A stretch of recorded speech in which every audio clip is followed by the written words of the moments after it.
Right, good evening, everybody. I'd like to welcome you to this meeting of the Scrutiny Committee of Melton Borough Council.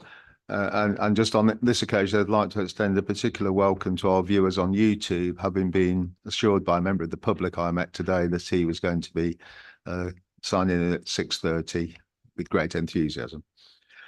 Right, to go through the preliminaries, members are reminded that we'll be using the audio visual system this evening, and the meeting will also be streamed live on YouTube.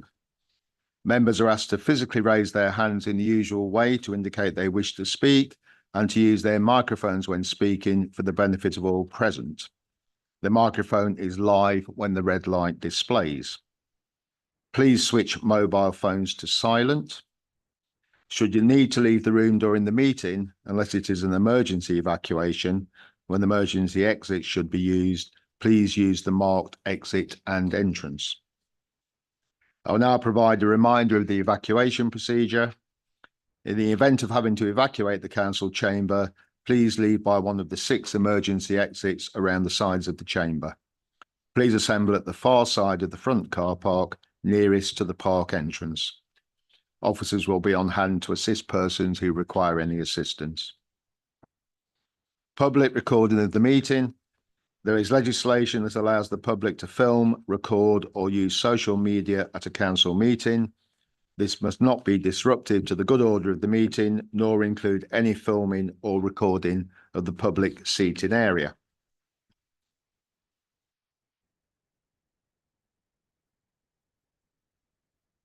Right, okay.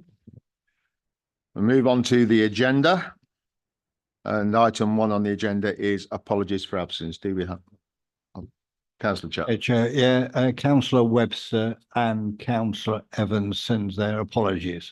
And just to confirm that, I am double booked and I'll be leaving at about 7:15. Thank you. Thank you for that. You did notify me ahead of the meeting. That would be the case. Thank you. Is it recorded? Right, item 2 on the agenda, the minutes of the last meeting, to confirm the minutes of the scrutiny meeting held on the 25th of January 2024. Before asking for confirmation of the minutes, does anyone wish to raise any matters relating to accuracy? Councillor Gordon. I just think it's important to mention this as it is, because I know it's in general, you know, in a paragraph, but it doesn't actually mention this. If I could just say, this is what was said at the last meeting. I mentioned about the council doing a list of activities around Melton and the borough for children and young people. And Councillor Sarah Cox added that a multi-agency are working on an app concerning activities for children and young people called the Joya. I just thought that was important to put that in. Yeah, thank you. It was the last time we was here. Was it January? The last 25th of January. Okay. We can work something out on that, can't we, to include that? Yeah. Thank you. Any other matters relating to accuracy? Councillor. Item 37, I brought up the issue with the non-charging of the tenants at Phoenix House. If you remember, Pranali joined us from India, and I did say to her request that she informs the chair, i.e. yourself, and other members as to exactly where we were when we met towards the end of March.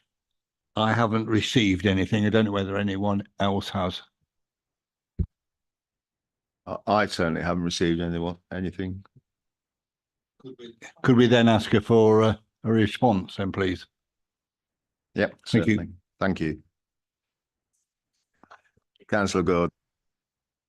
Yeah, where it says my sister had a second home that she rents out, it wasn't actually put on the minutes for the declaration.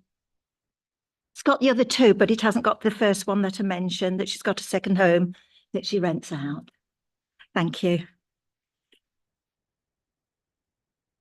Any other issues relating to accuracy? Could I have a proposal that the minutes be accepted with those caveats? Councillor Atherton, seconder. Yeah. Councillor Child. A show of hands to approve the minutes, please. Thank you.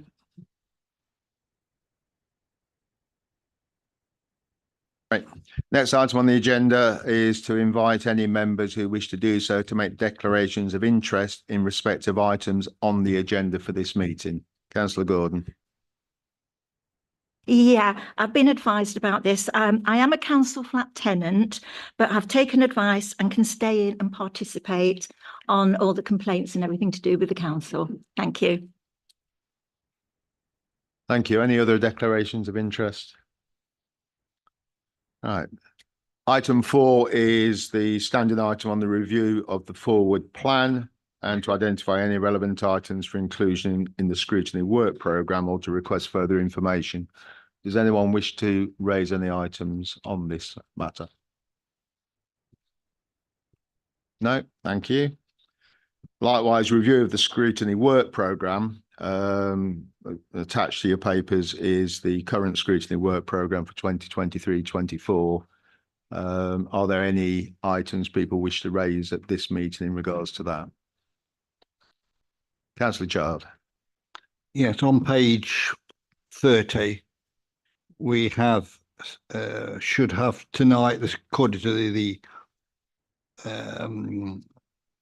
table, social housing allocation, 21st of March 24. That doesn't appear to be on the agenda. We got it page 30, yeah. I'm happy to respond on this one. So we have spoken with the chair in advance of the meeting this evening to discuss the benefit of having that as a workshop session later in the year. Some of the changes arising from the housing support review work that we've been doing, but also to try to support to accommodate the team's workloads. So that was done in consultation with the chair before this evening. Thank you. I mean, I think it also fed into feedback we had from the workshop that was held recently, and members were certainly keen to use the workshop model for more detailed discussion on these sort of items. So that's why I was happy to agree for that. Probably should have been corrected for the meeting date and before. So that's really what we're saying. Yeah. Thank you. If we can just work that amendment into the work programme, please. Yeah. Any other items on the work programme? Councillor Lumley. Chair, can I add the area of SLT pay, please? Oh, sorry, not senior leadership team pay. In terms of the programme for this year, yeah. Would you like to suggest where that would fit into this year's programme if that was taken on board? Wherever there's opportunity. Okay, well, I'm going to say we'll note that request and then look at the work programme and also maybe discuss it with you outside of the meeting as to more specifically what it is you want that item to be looking into. Thank you. Thank you. Any other items on the work programme?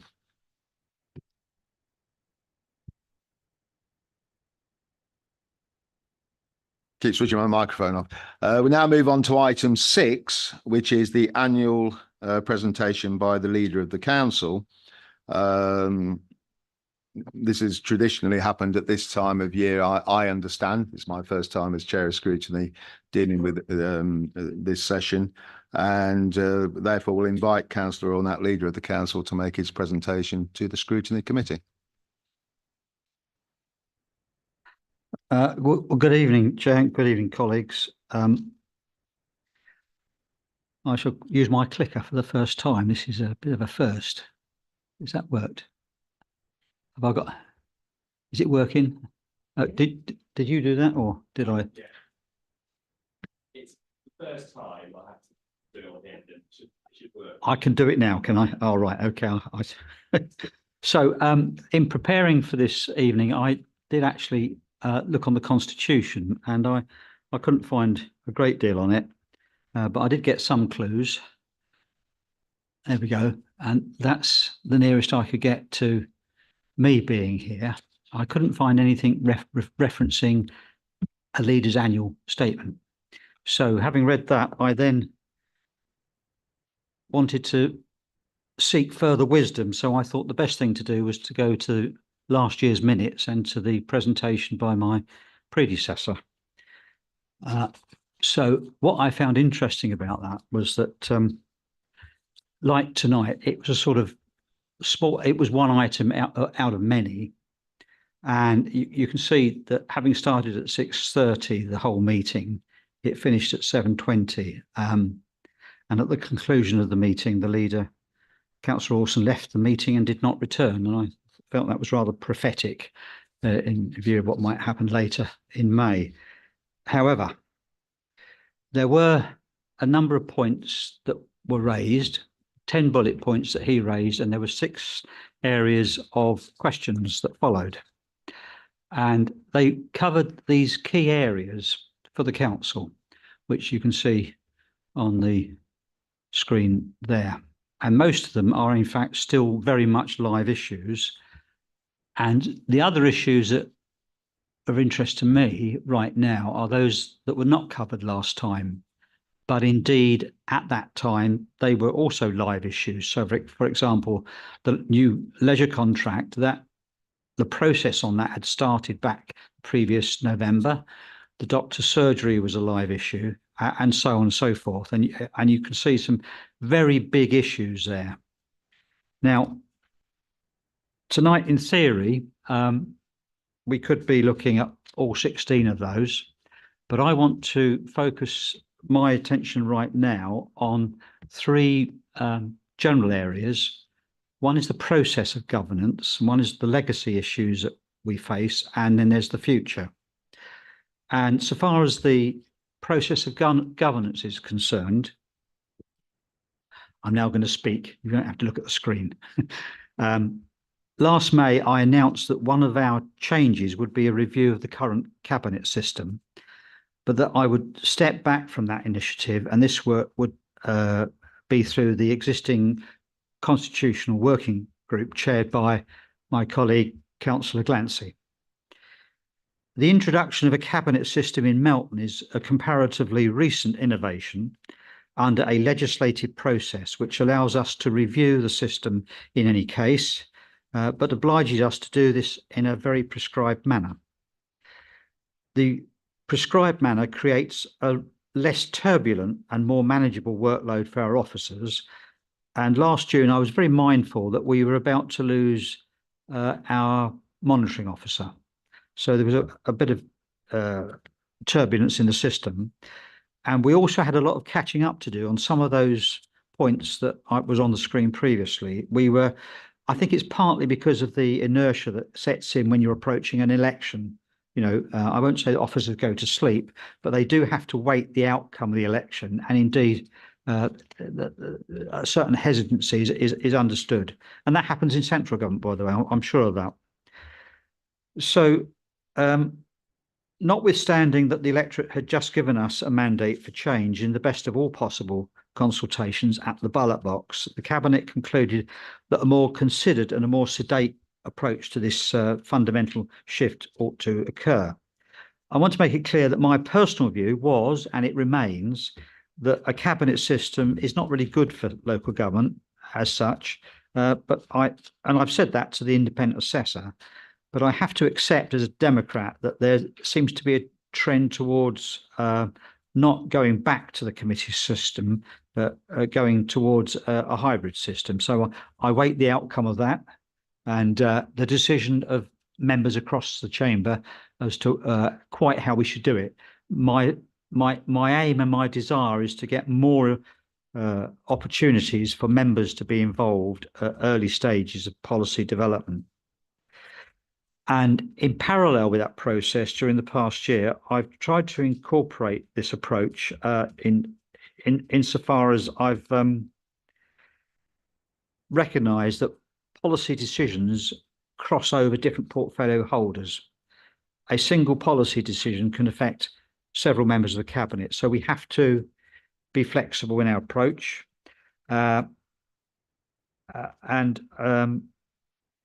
it's important for me as a member of the smaller of the two parties who are in this partnership of administration that I make certain that everybody is included in our considerations.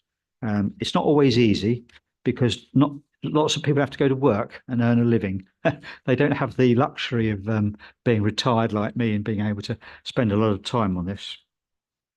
I have from time to time invited backbenchers to cabinet briefings and indeed to cabinet meetings, although obviously when they appear at cabinet, they do not have the right to vote. But nevertheless, I think this is quite a liberating thing. And I've also been available to individual opposition Conservative councillors to meet and discuss particular policy matters of their choice.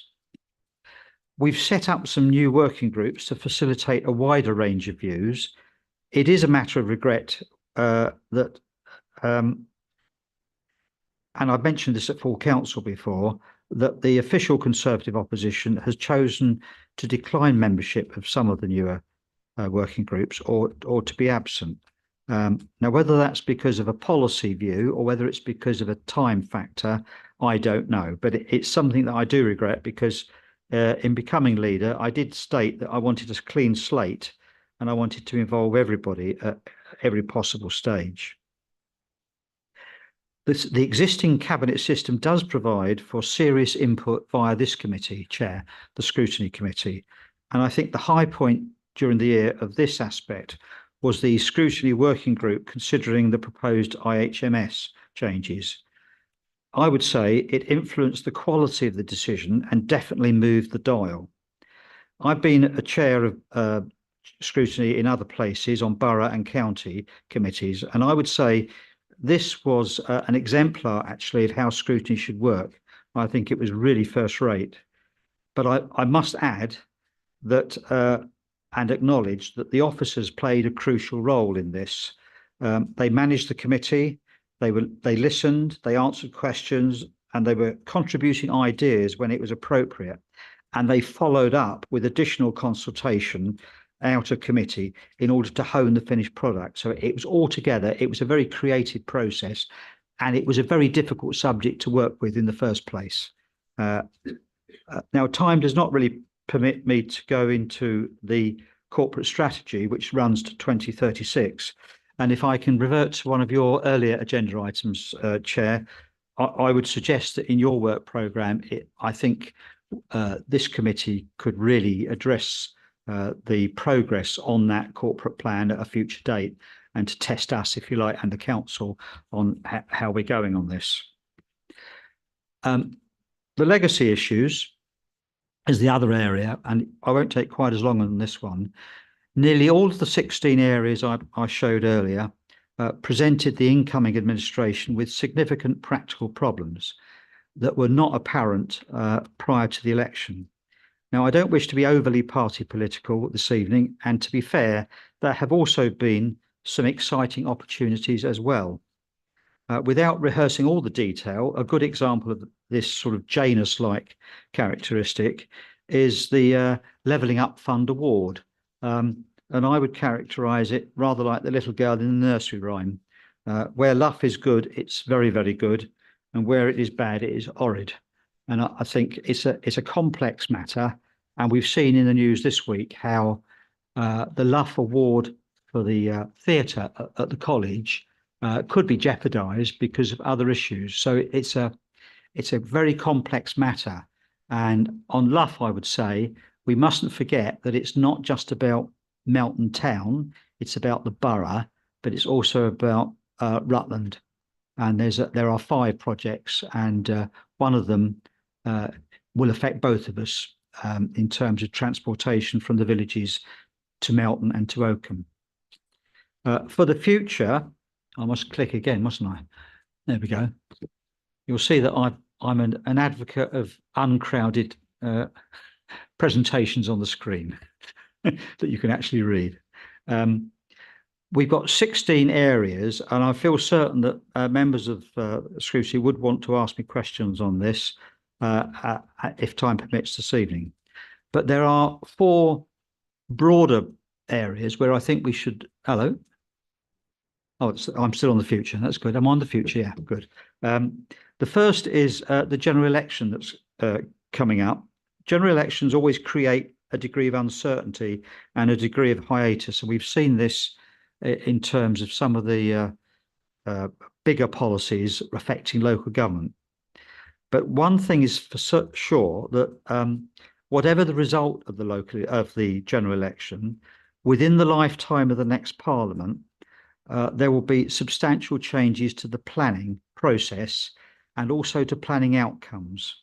We've seen some very interesting things trailed in terms of housing, including, dare I say it, the abolition of hope value when it comes to compulsory purchase, so that compulsory purchase looks though it might tend towards buying land at existing value, not development value. If it does, that will be a break from the 1940s, and it will make a big impact on local government housing. The second area I would describe as Leicestershire. We are all aware that we will continue for some time to be, as a county, to be outside of the umbrella of other developments around the country, pointed towards mayoralties, regional and sub-regional management of local government.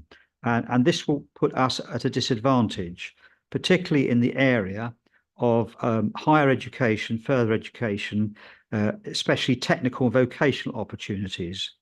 And as I mentioned before, we already know about the problems at Brooksby Melton College, and I think this is an elephant in the room because it impacts not just on education, but it impacts on employment and it impacts on antisocial behaviour, because people who can get jobs, no matter their ability and their IQ, will find useful things to do in life and not be diverted. So I think this is a big area that we need to look at as a council. And indeed, this week, in talking to other councillors across Leicestershire, it was interesting to me that I found myself agreeing very solidly with a Conservative colleague on this particular point. We've got to move the dial on this, otherwise this area and Leicestershire will become a backwater. And I feel certain that the Chief Executive will wish to talk about that on another occasion if he doesn't do so tonight. The third area is one that is dear to many people's hearts, and that's the climate emergency. We've declared a climate emergency along with all other councils, but frankly, everywhere councils are paying lip service to this problem. And the solutions which are promulgated, I find personally rather underwhelming. We've got to grab this one firmly and get on with the job. Within a short period of time, we and the County Council have to implement a waste, food and recycling service, and that's with the prospect at the moment of inadequate government funding. And I was a bit askance when I visited with Margaret Glancy here, the leadership at County Hall. In my opinion, I didn't think they were really awake to it at that point. They certainly weren't awake to my questions.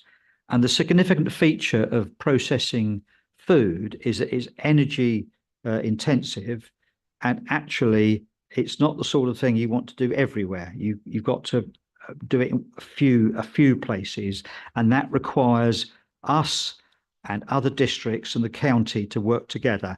And I think there's a bit of a void in the activity there, and I see that as something that I want to press on with. We know that flooding and the spillage of effluent is a growing and unpredictable problem. Wind is likely to render open air markets inoperable more frequently. And there's no doubt about that if you study the meteorological predictions for the next 10 years. Extremes of weather conditions will create volatility in temperatures, and we'll find they swing from excessive heat, fatal heat, people dying from it. And that's being predicted for this summer that's coming. We're expecting a record heat wave yet again. It affects farming. I think it affects also our approach to planning, because people need shade as well as warmth. And I think particularly with new homes for the elderly, that's a very important thing to think about. Finally, the council's general financial position is stable as of now. But as we all learned last June in the induction process, we are facing significant problems within the timeframe of the current medium-term financial plan. And that's one of the reasons why I was very reluctant to draw down more money from our reserves to go towards the 2 projects that the opposition proposed, good projects in themselves, which was help to parishes facing flooding, and also to help with people who need financial assistance. But looking ahead, we are not in a good position nationally in local government, but we wait to see what the general election brings. And that, I think, is probably the good news. So I'll now expect lots of questions about the bad news. Thank you, Chair. Thank you, Councillor, on that. I was hoping you'd give us a few headlines on the bad news, but perhaps wisely you're leaving that to us. So over to members of the committee. Are there any questions you'd like to pose to the leader? Councillor Gordon. Yes, when you spoke about shade, which I think is brilliant, if we can, provide shade for people, especially in heat waves. Some years ago, and I'm going back some years now, we had huge hailstones raining down, damaged cars. It caused a lot of damage.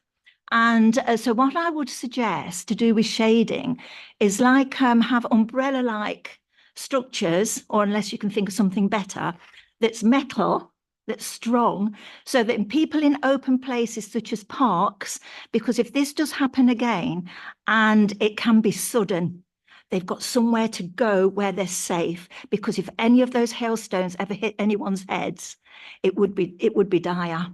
So that's something we could consider, because it will happen again at some point, and in some countries it still happens now with these huge hailstones. Thank you. Well, that's dear to my heart, because my greenhouse was wrecked by hailstones 4 years ago. Yeah, it was a complete disaster, and that was the summer.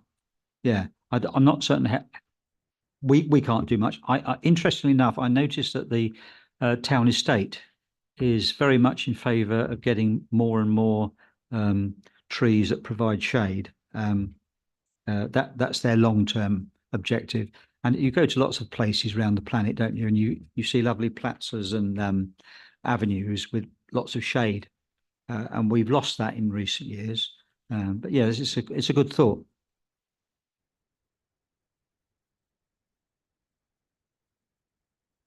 Yeah, thank you for your report, Leader. Could I just ask where you stand on flooding, particularly in the villages? As you well know, my ward is impacted, and there's several backing onto the Reeg. And secondly, with the likelihood of laying off at Holwell Works, Arla, and where was the other one? What was the other one? I'm just thinking. That's right. Yeah. Yeah, Joe one. Is it Joe one? Yeah, that's right. S and J. What are we doing to try and get new employment for some of these who are going to be laid off? I'll deal with the second one first. Pranali and her team are preparing for assistance, and as is Michelle and her team, to help with, individuals. We have a very limited ability, either legally or in budget terms, to do a lot, but it's mostly about signposting and advising. In terms of bringing new jobs into the area, I can tell you that our staff are constantly talking to new companies from without, and I know the Chief Executive has a programme of visits this year to is it trade fairs, Ed? I can't remember. Do you want to can you just mention that? Yeah, there's a national event in Leeds. It's called UK Reef. It's the Real Estate Infrastructure and Investment Forum.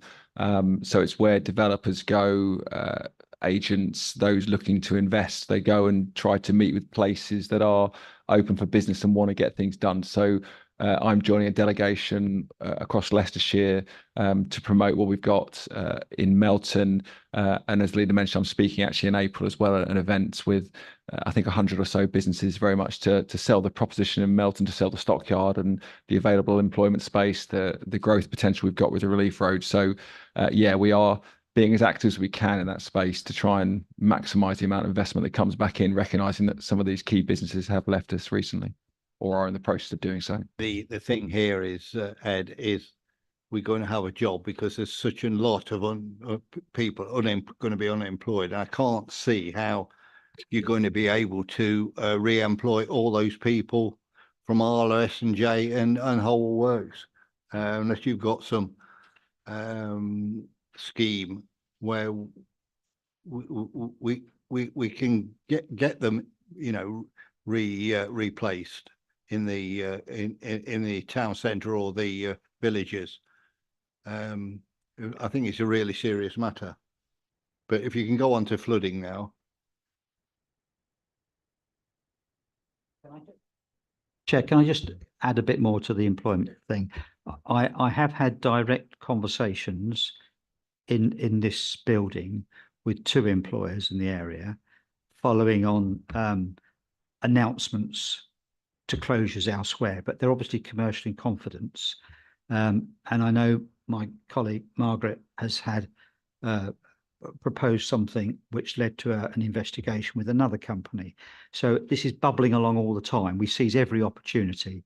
Our MP this year, Kearns, suggested that talking about the closure at Holwell, that that could be offset by jobs on the stock market site. Yeah, well, whatever, stockyard, cattle market, that great big thing down the road. Now, that proposition is basically about food production and a bit of front of house retail. Now, the suggestion that people from Holwell, who are middle-aged men dealing in metalwork, would be able to transfer, I think, although it was well intended, in the sense that what she was saying was generally we're trying to promote more jobs. You can't, as you just said, you can't just transfer people. So it's not easy. It's not easy. But the fact that it's not easy means we must keep trying. Do you want me to go on to flooding, or did you want to? I think if you answer the second question about flooding, now I think there's a couple of other people want to come in. Okay, flooding. Well, where do I stand on it? I'll try not to be flippant about that. I mean, this council has a very limited role in helping with people who are facing flooding immediately. We do what we can. We need to do more. Last summer, I prepared the ground a little bit by engaging with the Severn Trent Water Authority, specifically about areas in the borough, mostly parishes, where there had been historic planning applications, where people had objected to the plans, citing the threat of flooding, and subsequently there was flooding. And they undertook, which hasn't been fulfilled yet, to review a few test cases to see if there were things that they could have been saying about proposed planning applications to prevent it in the first place. It's all about prevention, and this is where the bigger players come in. The counties, county-wide, I should say, because it's not just the county council, but the county-wide flood defence strategy is some years old and it was due for renewal. That was delayed last autumn because, would you believe, of a by-election and the PERDA rules. And then there was a further delay because of a flood storm, and the staff were all dealing with claims for flooding. the strategy has now been released. I think released a couple of weeks ago. So in the coming weeks, I'm going to be looking at that. But I will be making a statement to council in April about the whole policy, and to see if we can find better ways to assist the parishes, because as I've said previously, it's a big issue. It's not going away. Through the chair, could I just proactive in getting sandbags out to these villages when the people who were in risk of flooding rang up for some? What was your opinion on that? Well, within the resources available at the time, we were as proactive as we could be. Oddly enough, some of the vehicles that were carrying the material were prevented from getting there because of the flood. I've responded with that, with the suggestion that we need to get more sand out to the villages ahead of the game. And I know that officers have been doing that. One of the irritating facts of this is that the particular bags that you put the sand in will deteriorate and rot if you give them the sand. We had one parish, I think it was one of the parishes adjacent to Frisbee. I think it was Hobie. Was it? No, began with an H. The parish chair and the parish clerk came in, and I suggested to them that what they needed to do was tell me of a location where they could have the sand and the bags, so that when the wardens blew the whistle, people could at least have something on hand. And I'm very conscious of the effect of flooding, because my pub was flooded 3 times when I was down in Wiltshire, and so what happened just up the road here was, I can have total empathy with that. It's a terrible situation. It's work in progress. There's a lot to do, and perhaps this time next year we can review that. Be happy to do that. Councillor Thwaites. Thank you, Chair. 2 questions, and the first one is more of a suggestion, because you actually mentioned it about the waste collection and waste processing. I know several of them, Councillor Lumley is also probably waiting to say the same thing. We've had a lot of things about the garden waste as well, and the cost of the garden waste. So it's maybe just joining those 2 together, the food processing, the waste collection. It's primarily around cost, because we know that the one that's been pointed out to me, Hinckley and Bosworth, is £42.50 a year, which is half the price of what Melton people are asked for their green waste, because they do it themselves. Yeah. And so it's just to join those 2 together, or the thinking around those 2 together. My other question, though, is going back to one of your first points, which you were talking about the cabinet system and moving to a hybrid. And I was wondering what the timescales, because we didn't talk about timescales, and what the next steps are. I know we've had one meeting, and just wondering what the next steps are. I've stepped back from it, that process. So I don't know if Margaret or Ed want to comment on that. Yes. Well, we did have the workshop where quite a few people attended, but there was others which didn't come along, which is a bit of a shame. And I think that was very, very well received. It was very positive. And now we've handed over to the monitoring officer to look at the constitution itself and make various amendments to it, which they're just mainly some housekeeping amendments which need to be done before we can change anything. So that's a very, very big job. So at the moment, I'm waiting for confirmation that that element has been done, and then we will then have another working group, this constitution working group, to discuss the way forward as to how we incorporate the working groups and task and finish groups more formally within the constitution itself. So we're part of the journey there. We're not quite ready yet, and it probably won't take place, I would say. I think the earliest date was September, has been sort of talked about, because there's so much work to do now to make various small amendments to the constitution to make it fit better with what we want to do. It certainly won't be in May, but I think it's going to be later on in the year.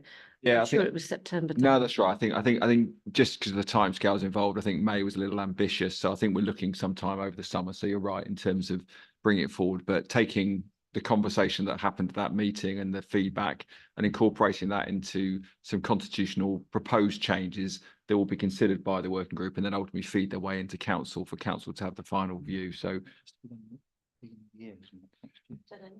no, we can do the constitutional changes through the year. So it's ideally you do them in the annual meeting, but it's not, yeah, we can bring that forward later. So that's the plan at the moment.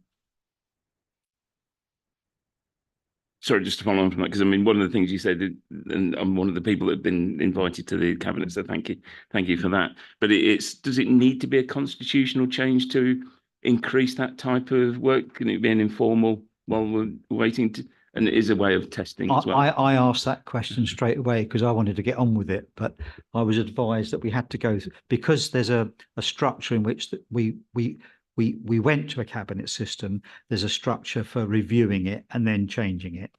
I was all in favour of getting on with it, but I was advised. I think just so any system is always dependent on the people who sit within it and how they choose to operate it. So that's something that's important to make clear.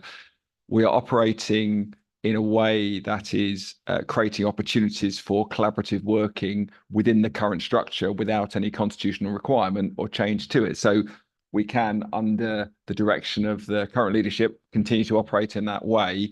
What I think we're trying to do and the direction we've taken is to kind of inculcate this way of working a bit more formally and with a bit more clarity into the constitution. So just so that when we set something up, there's an understanding of the basis for it, the purpose of it, expectations of it. So just giving a bit of formality to the general way of operating now. So there's a bit of work. It's not substantial, but it's just got to be done properly. And we want to bring that into the constitution. And ultimately, members will decide if they're happy with that or not. But otherwise, we can carry on working as we have been under the current direction of the current leadership. Councillor Lumley. Thank you, Chair. Yeah, just to got a few things to say. Number one, with Holwell Works, I know Councillor Butch and I met with the operations director of quite a few sites, including one in Melton Mowbray, Holwell Works, and just on Councillor Child's points of trying to find employment for other employees. That's what they're working on now currently until the autumn.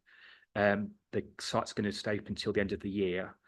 They are getting several like government sort of all the like the normal bodies like this sort of the DWP and the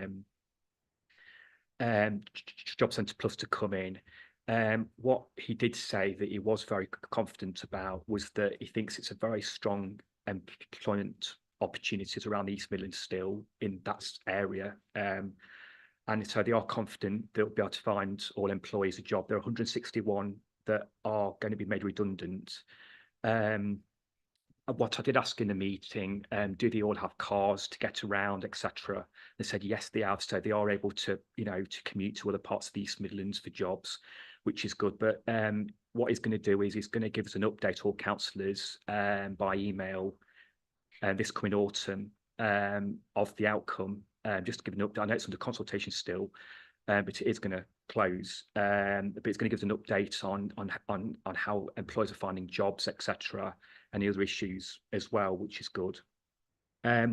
Just on some other points on the town centre, I'd just like to thank obviously our groups that are running the council, i.e. Pip, the leader, and Margaret Blancy, Independent, and Labour for the town centre, because I think since certainly last May, I think there's been a big improvement in the town centre. It really is looking good.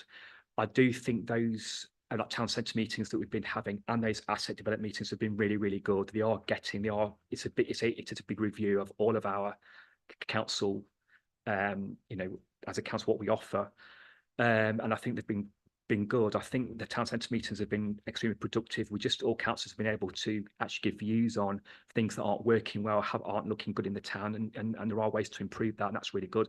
I do need to obviously speak to the council leader about parking very, very soon as well. But yeah, I think that's moving in the right direction. I think there are some streets around the town centre that we're looking very tired now. I'm seeing, based from observation, they are improving, which is good. just on Councillor Thwaites' question about the Green Waste Club, yeah, it's been brought to my attention from emails and phone calls on an ongoing basis. And I think as time goes by, I get more and more that obviously the cost of it is increasing hugely. And it's seemingly this part of the country, so actually not this part of the country, but certainly our council area it's seeing very high cost, whereas other parts of the county and other parts of East Midlands are quite low. I'm assuming that's down to that supply and demand of services. I can only think that, but I think it's something that I brought up in that last scrutiny committee before the election, that I think we've got to look into the possibility of trying to combine our green collection actually with our other collections that we do, our brown and black bin collection, possibly looking at the cost of incorporating it into that. If it's just going to be expensive, then very expensive, is going to be a huge cost to the taxpayer, then obviously no. But if we can have a look into that, that would be a really good thing. Just as well, we'll come on to this in the next agenda item about customer services. But there are, from what I've heard in the last few months and weeks, there are still big issues with customer services at this council.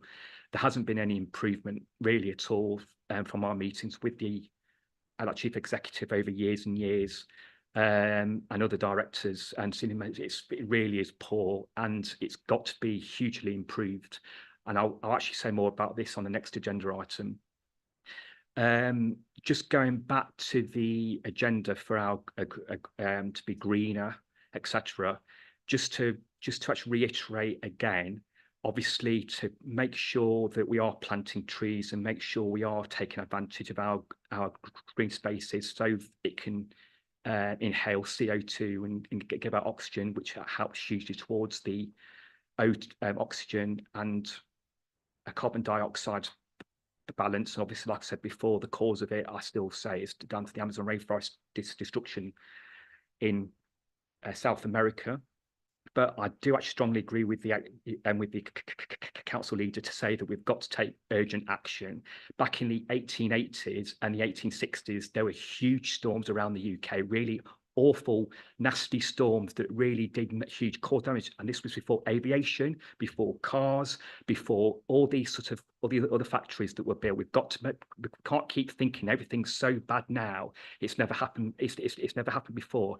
As a country, we are under and at 1% of our total global CO2 emissions. China and India are building huge amounts of sort of coal-fired power stations and other non-green items, which whatever we do will not make any difference whatsoever. When we build these awful, ugly, and not wind turbines, they're actually, from engineers I've spoken to, that actually, I've got one that lives in my ward, so they're actually powered by gas and oil. So unfortunately, they aren't as green as what we think. Even cars that are electric are not green. Those batteries that they use are not green. They end up going to an African country to be dumped. It's hardly green.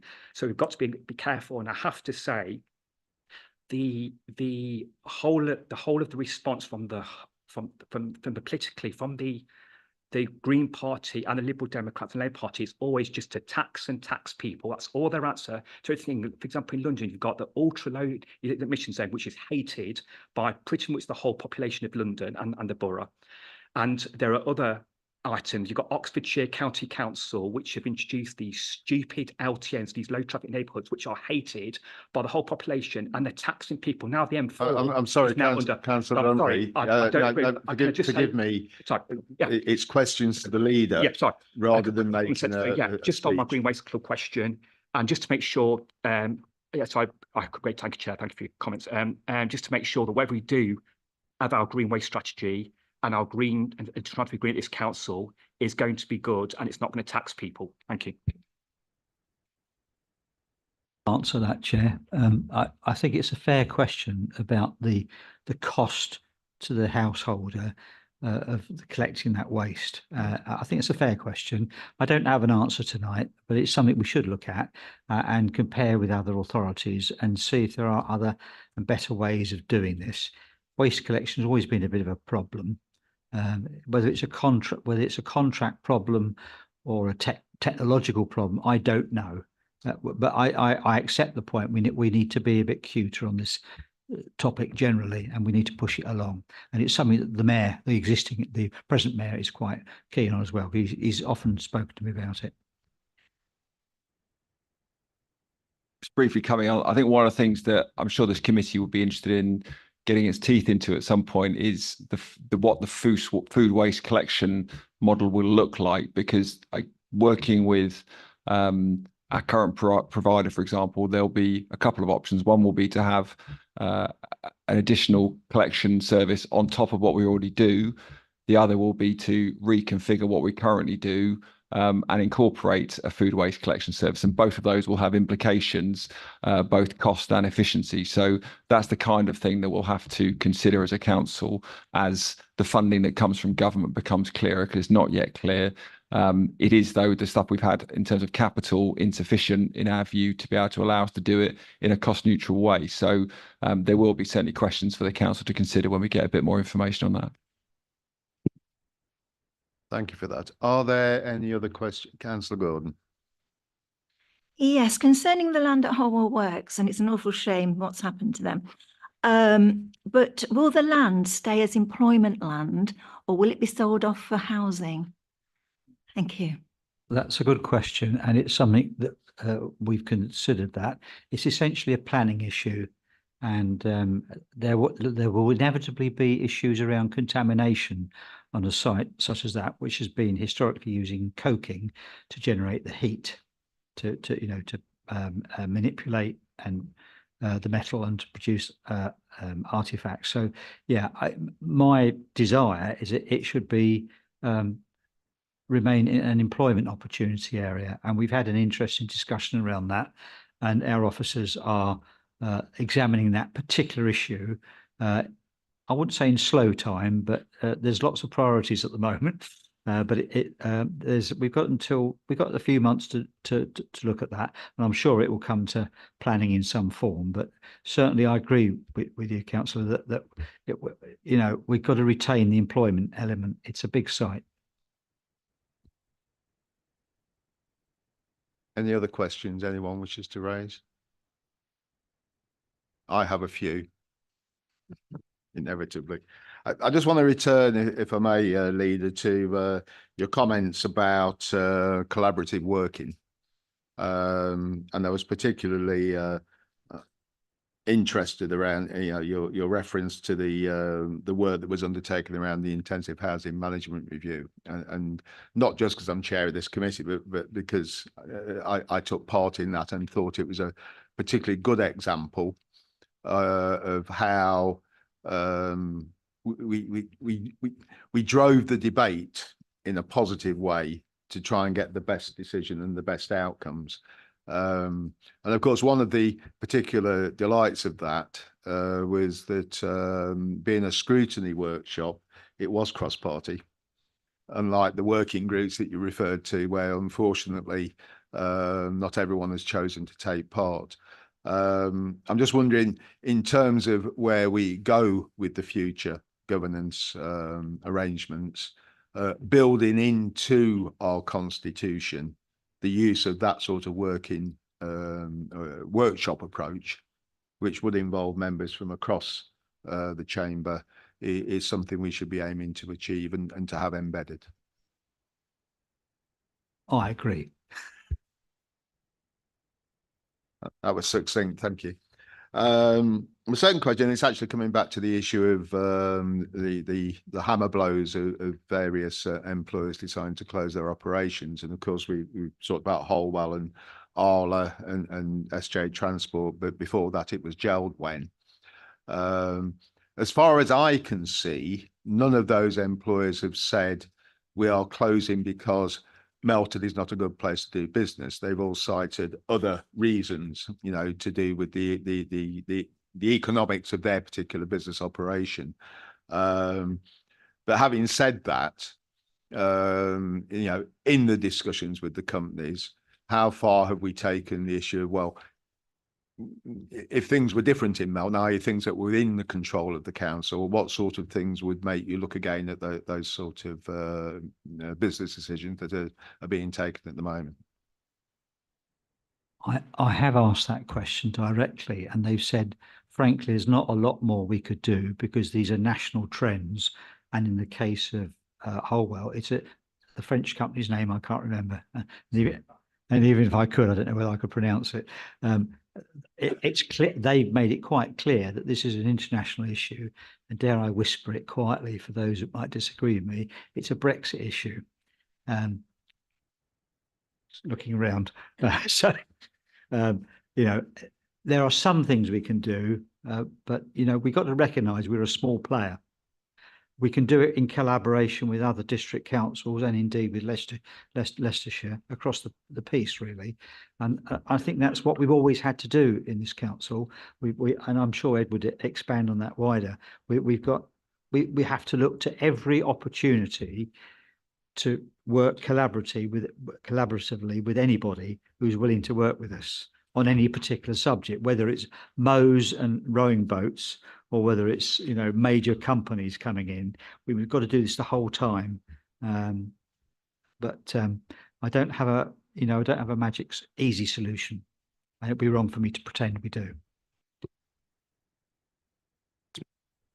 I'll just briefly add to that as well. So one of the things that, you know, we've said before, this council doesn't have a huge amount of resource in terms of supporting inward investment, but one of the decisions that has been taken by this council was to put money into inward investment resourcing through the UK Share Prosperity Fund. So we are working with Visit and Invest Leicester and Leicestershire, and they are working specifically on developing an economic strategy is perhaps too grand a word, but a focus about how we start to counteract some of these obviously recently disappointing events, which the leader has identified is not necessarily in our gift to prevent, but what are we going to do as a response to try to generate some new investment into our town, into our borough. So just to reiterate, really, we're all working really hard on this, but there's only so many levers we can pull, but we'll pull as many as we can. Thank you. Just two more. We've talked about waste management. You know, one thing that strikes me, I mean, it's very easy to say, you know, our green waste is only half the cost, you know, it's twice the cost of green waste collections in other boroughs. But I'm struck by the fact we're not comparing like with like. You know, our neighbouring, the other neighbouring councils, if you take Charnwood, for instance, you know, population of what, 150,000 is against our 50,000, economies of scale are very different. Is it realistic? And you mentioned working with other districts and the county indeed, but is it realistic for us going forward to improve our waste services, including lower costs for things like green waste collection, as Melton on its own? Is the way forward, in fact, to work, you know, in collaboration with or in partnership with or amalgamating our services with other authorities?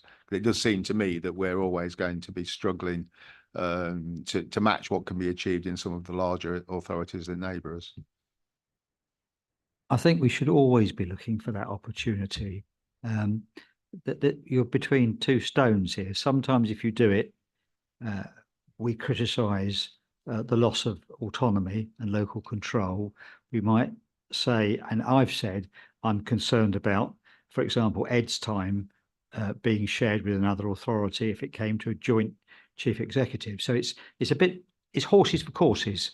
But I think certainly my view is that waste collection and waste disposal should be a county-wide function with a board drawn from all the political, all of the councils, a bit like police or fire, so that it's a very focused activity, isn't it? It's not a sort of generalised policy area where you can have nuances.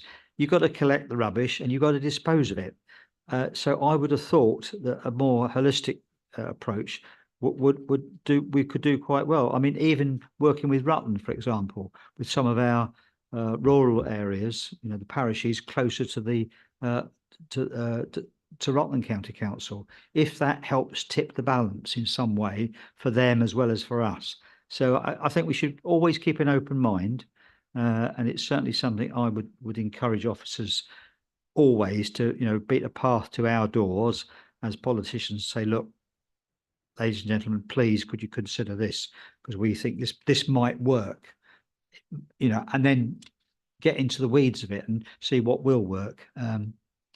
But yeah, that's how I approach it. One final question, following on from weeds, actually, because it's to do with planting. I'd be very happy to have a longer discussion outside of scrutiny with my friends, Councillor Lumley, about climate change and the issues he was being very passionate about earlier. But one of the issues we have, I think we are in agreement over, is looking to green the borough, and particularly the urban areas of the borough. But I'm very mindful. I mean, I don't know if people have gone to look at the tree planting the town estate have carried out in Edgerton Park, and I'm not very tall, but it's a long way down to see the seedlings at the moment. Planting trees is about, you don't plant them today and have lots of shade tomorrow. So I don't know whether there are any plans to accelerate or what scope we have for accelerating that programme, because of course every month we put off that sort of planting is another month or whatever that we won't see the trees coming to maturity. So I just wonder, how much we can do to accelerate doing that. Well, I mean, we are accelerating it, is the straight answer. Margaret has been in her neck of the woods, if I can use that expression, and we've done it with the schools further out on the Leicester Road. So we are having a go. I just say two things with respect to the whips or the little things. There are other ways of planting trees. We've planted trees in towns with mature trees, plain trees, in market squares. And the other interesting thing is, if you read the scientific journals, there's an interesting piece of work going on in Scotland right now into accelerating growth in trees. So that's something to watch for, a bit of technology. So and maybe Brooksby College could try that and bring in some scientists and technical expertise. But I'll give way to Margaret, because otherwise she'll think I'm doing it. I'd never think that. Anyway, yes. I think the whips, they're called, they came from the Woodland Trust. And they were given them, well, sort of to encourage tree planting. But building on that, I know a couple of years ago we planted about 200 within the country park, and some of them have survived and they are coming along quite nicely, but they will take a long time to grow.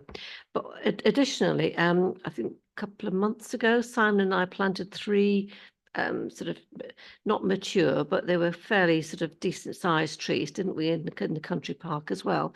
So the secret is, I suppose, is to plant the more mature sort of trees that you can, but again, they're costly. So one thing I was sort of thinking about and sort of proposing is to have, if anybody wants to plant a tree as a memorial to somebody in the country park, then that might be something we can take forward. And I think that's because then we'll have the trees, plus we haven't got to pay for them, but we have to look after them and maintain them to make sure they don't die. But it is something that's very sort of passionate and sort of that people do think about. But I do think that it is something that we do need to do. And personally, I'm very committed to that. And I know that members of the Climate Change Working Group are as well. So yes, it's in hand and we'll all keep badgering away to get them. But the whips are fine when they come and they're free and we get them from Woodland Trust, but they take forever to grow. We're not going to see anything probably not in our lifetime, which could help us going forward. But we have to think about the future, which is why we have to do everything. So we'll look at that policy and perhaps we'll turn over a new leaf. Yes. Well, I was going to finish off by congratulating the leader on not cracking any of his traditional jokes during his presentation, but that was too optimistic, perhaps. Yeah, thank you for that. Are there any other questions people want to ask? In that case, I'd like to thank you very much for attending this evening. You're welcome to stay for the rest of the meeting, but it's not obligatory to either yourself or as I've arranged for a others. lift for my passenger, and I've got another meeting to go to. with a Conservative councillor. I shall beg your leave. Okay, well, thank you very much on behalf of the committee. Shall we move to the next item on the agenda, which is the update on the complaints procedure? And I know that we have Councillor Glancy here as the portfolio holder for governance, environment and regulatory services. I'm sure we'll, along with officers, be happy to answer questions, but I think we're now going to have a presentation from the Director for Housing and Communities and Corporate Policy and the Communications Manager. Thank you. So this evening you've got Martin and I running through the presentation just to guide you through the report, and hopefully in advance of this evening you've had time to have a read of the complaints policy as well, which was obviously referenced within the report itself. As well as a portfolio holder, we're also joined by Chris and Tom, both who have got really key roles in terms of complaints, how we respond to complaints and how we engage with the Ombudsman. So as we come to questions, please feel free to direct them to any of us. In terms of this report coming to committee, it was actually at your request as part of your mid-year review of the work programme, and it was really helpful to us because it's really important in bringing things forward for scrutiny that they are evidence-led. There's a clear scope and we understand what you want to do as a result of having that come into the committee. So hopefully we've been able to meet those expectations as part of this report this evening. There will be a couple of points during the presentation that we might refer to some other things because they're relevant. So Councillor Lumley, I'll return to your point about customer journey more generally a little bit later through the presentation.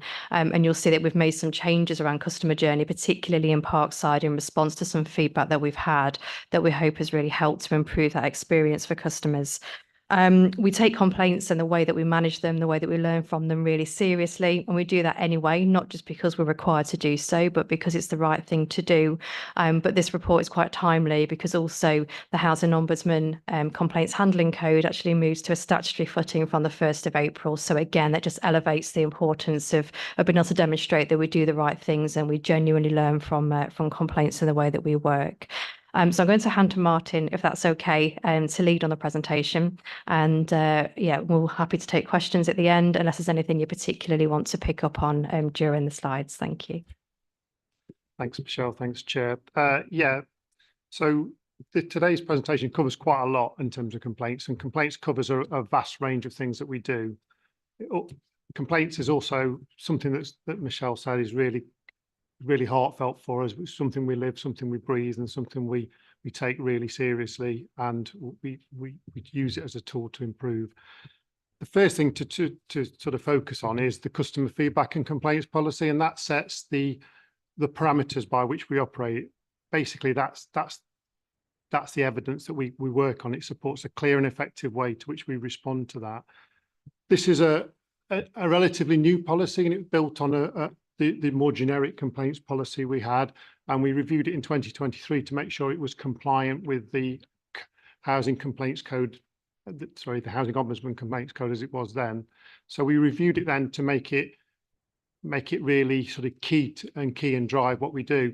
So the actual customer feedback and complaints policy covers a range of things about how to make a complaint, the different ways you can do that, how we deal with complaints in terms of what is a complaint, what's not a complaint. It also looks at the timescales in terms of which we have to deal with those complaints and take those through, both in terms of the stage 1, stage 2, and then on to the Ombudsman. It doesn't just deal with complaints that we have as a council, but it also deals with the complaints related to our contractors and other partner agencies. And it also looks at how we resolve complaints, including both the remedies and the compensation in light of any outcomes from that. It also deals with something called unreasonably persistent complaints, and that replaces something you all might have known, which was called vexatious complaints. And that's a change in language that the Ombudsman has been very keen to roll out nationally. So that's the sort of policy framework we set out. But what we also do is we look and we monitor, we analyse those complaints we receive to see how we can sort of understand how we need to improve the service and to minimise the number of complaints we're getting from our customers. What I've tried to do in the following slides is just give you a snapshot of how we're performing in terms of complaints.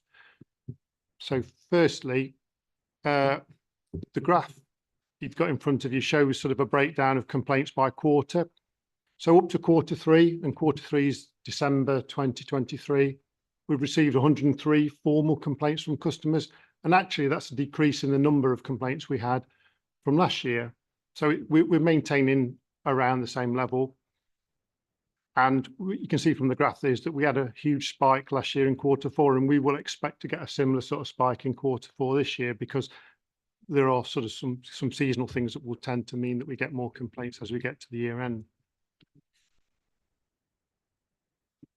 In terms of the sort of complaints we get a range of complaints across all of our directorates, but predominantly most of the complaints we get related to our sort of front-facing services. So very much our ones where people are dealing with us directly, and particularly the housing and landlord function, and in particularly in the housing and landlord function, repairs and just more general planned maintenance type repairs. Not unexpected. We've done a lot of work over the last year promoting sort of how to complain and to encouraging our tenants to complain when they're not happy about sort of the work we are doing. And within that, there's been lots of stuff nationally around housing complaints in terms of the AWAB's law, the damp and mold, and a lot of awareness around sort of the housing. But it's not just housing. We get complaints across all of our services. Other areas where we get sort of more complaints are in terms of the planning function. And also we get some in terms of sort of council tax and housing benefit. But as you can see from the graph, predominantly it sits in Michelle's area where most of those complaints come through to. In terms of complaints, one of the things that we assess is that complaint upheld, in the sense of did we get something wrong? Because we do get a range of complaints around a range of different things, and not all of those complaints are justified. But what we've had over the last year is quite an increase in the amount of complaints that we're upholding. So that's 52% of the ones we've had so far this year. So out of the 103, 54 complaints have been upheld, which is sort of 10% higher than we had last year. So what that's telling us is that we are sort of finding ourselves in a position where we are saying, yeah, actually, you've got a case. And sometimes that's part of the case, part of the complaint. Sometimes it's the whole complaint where we upheld that. And you can see some on the graph in terms of the vast majority of those, again, are in around the housing and communities area. And again, within that, across repairs is predominantly the one where we're doing that. We also record the number of compliments we get from residents and about good service that we're providing. And you can see from that we had 13 compliments in Q1, 5 in Q2, and 3 in Q3. From the analysis we've been doing about compliments, there's a understanding that actually not all of our compliments are recorded, and we need to encourage that at the point of we getting it. So we might get a lot more compliments, but people don't think, well, that's just us doing the day job, and we don't record that as compliments. But again, the breakdown of that is predominantly a lot of those are in housing and communities. So that gives you a sort of just a quick snapshot for sort of how we're performing in terms of what we do. It's important that we use that, though. We don't just keep getting those complaints. And if there are common things that come through those complaints, we're dealing with it. We're dealing with it through our services, and we're making changes to prevent those things happening again, because doing the same thing every time and not learning from that is really not what we do, and we try and do that. So in terms of some of the examples we've done is changing our policies. So if some of our policies are creating lots of complaints, we will change that. If there's information that's not available on our website, or people can't easily understand how they do things, we'll update that information. We'll provide that information in a different way. And we also sort of, in terms of contact details, making sure we go back to our customers and we're able to contact them and give them the information that they need to be able to resolve their complaints, and making sure that we're updating that. So some examples there are like that in terms of housing, some of the mutual exchange policy and fencing policies that we do. And outside of that, we've done some stuff about staff training and awareness to raise the importance of complaints with our customers. We do get a lot right too. So we talk a lot about complaints, and there's just some examples of just some feedback we've had from our complainants and contacts around when actually we've got things right. So it's not that we're always getting loads of complaints, and actually the amount of complaints we get for the sort of size of council is probably not on the high side. So it gives you a feel for that. But actually, if we go through the complaints policy and then we get to the end of our stage 2 complaints and a customer is still sort of dissatisfied with that, they can go to the ombudsman. So there are 2 ombudsmen. There are the housing ombudsman, which deals with all of our housing revenue account services, and we have the local government and social care ombudsman, who deals with all the other council services. And depending on the nature of the complaint, they will go to those ombudsmen to raise those concerns further. The ombudsman are actually independent of the government bodies, and they can investigate the complaints independently. So, and where they find fault, they have the powers to direct the council to apply remedies or changes, and ensure that we do that. What they expect is that customers come to us first as the landlord, as the organisation, to deal with that. So they don't encourage people to make a complaint to go straight to them. We need to go through our process first, and that's why our process needs to be robust and compliant with the Housing Ombudsman codes. What we've talked about within the council is that we make sure that our policy is fully compliant with that, and it's important that it's fully compliant with those codes. There's been some recent consultation between both ombudsmen about that code. We were expecting maybe that they would come together and have one code, but actually following that consultation, they've decided to keep their own independence and have 2 separate codes. But each of those codes is based on a unified set of principles. So even though they're separate, they're based on the same approaches in key areas. So in terms of how quickly we need to respond, the timelines, the oversight to what they do and what they require us to do.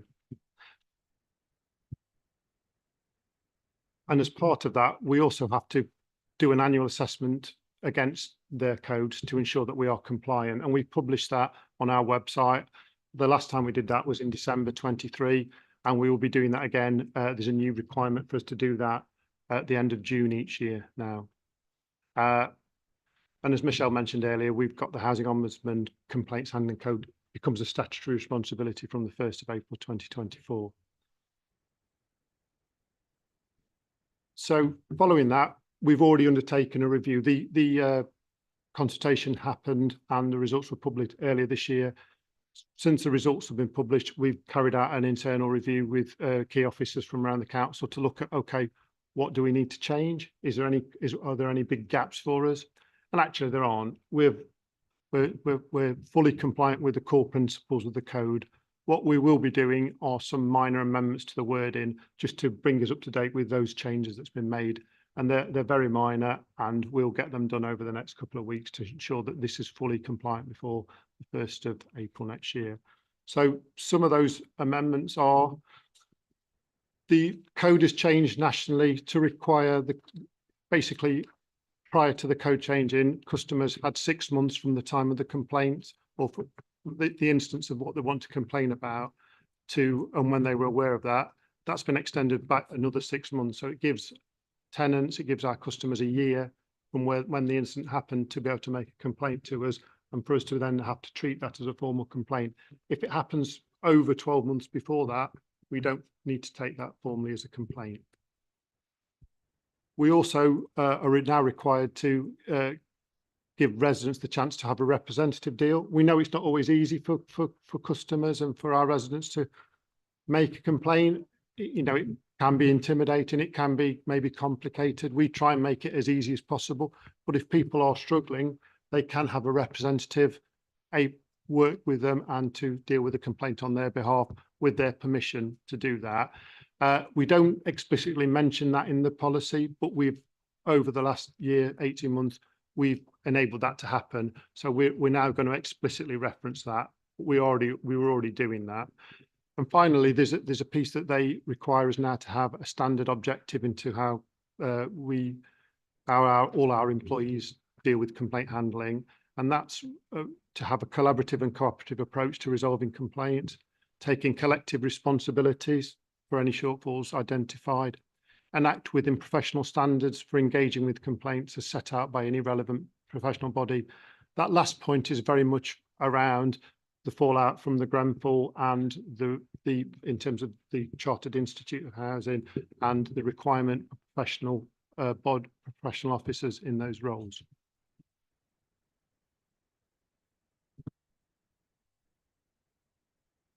Michelle's going to talk about the next couple of slides. Thank you. So one of the reasons that the housing sector in particular has seen an increase in complaints is because there was a concern that there was an underreporting where people had housing concerns across the sector.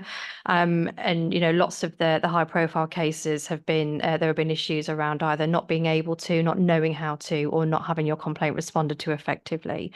So the government has launched a campaign back in December, the Make It Right campaign. And this is really about enabling and empowering people living in social housing who had issues with their home, whatever that might be, to know that they had the right to complain about that and what they could expect as a result of making that complaint. So 3 key steps: report it, complain, and then escalate to the Ombudsman if your landlord is not taking that seriously or does not resolve that to your satisfaction.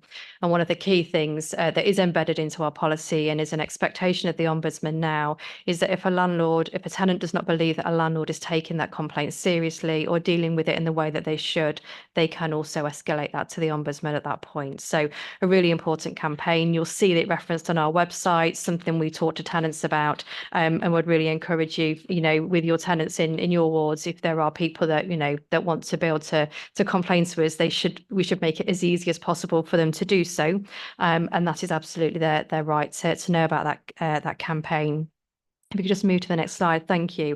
That brings me on to something else, which is slightly outside of the complaints policy, but it's a really, really live issue, and we wanted to bring it to your attention as members, but also, again, really to ask for your support if you're talking to residents within your own ward.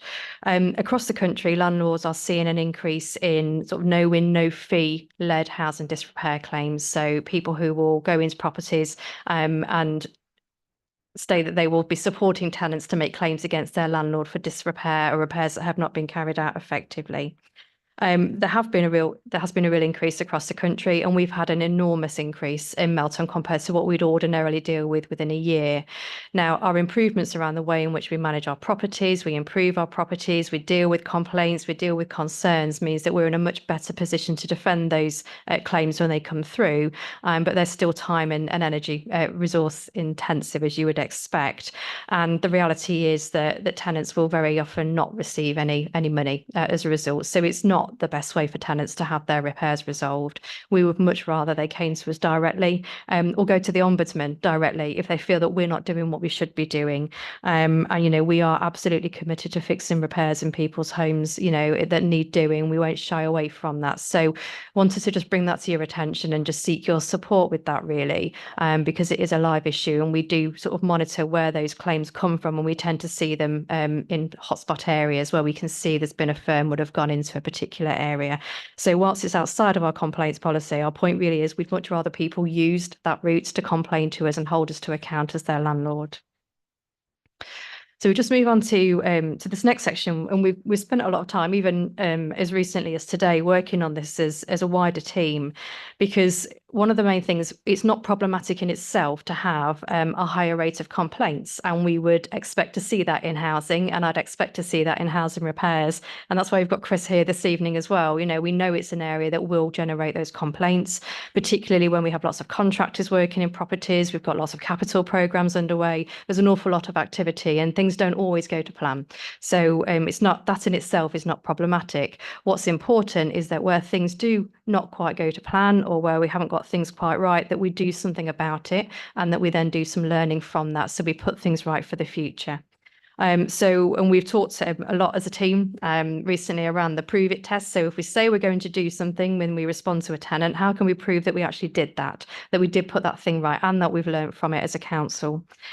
So we have a range of remedies. They're set out in the complaints policy that we can put in place when people do make a complaint to us. And I'm noticing that more often we will partially uphold a complaint because we can see we've got lots of aspects of what we've done right, but there'll be something that didn't quite go to plan and we think we could do better there. So we're seeing that as a pattern, certainly some of the complaints I've been dealing with. But that learning is really important. We do have a requirement now to produce an annual report, and that isn't just data and statistic based. That's saying, what were the trends? What were the things that you learned? And we've set some of those out within your report this evening. And that's something that we want to be working on as a team more generally as well. And one of the things that is now being populated, we're starting doing this for the last 12 months and we'll maintain it moving forward, is a tracker so that we have every complaint, what the reason for that was, how we resolved that and what the commitments were made. That might have been compensation, it might have been an apology, it might have been a change to policy, for example, and just making sure that we did deliver on those things, but also that we can see at a glance if we've got a pattern emerging. And so as an example, Chris and I have a lot of conversations about what's happening with complaints in your area. Have we got a problem with a particular contract or a particular contractor or something that's happening? And it will give us a better ability to do that. You might recall through the budget setting process, there will be a new system purchase which will enable us to track things in a more sort of automated way. That's not in place at the moment and we don't want to wait around for that. So we're putting this in place now so that we can demonstrate that learning in future. If you as a committee would like to have some more information on that, that's absolutely fine. And, you know, we do take complaints seriously.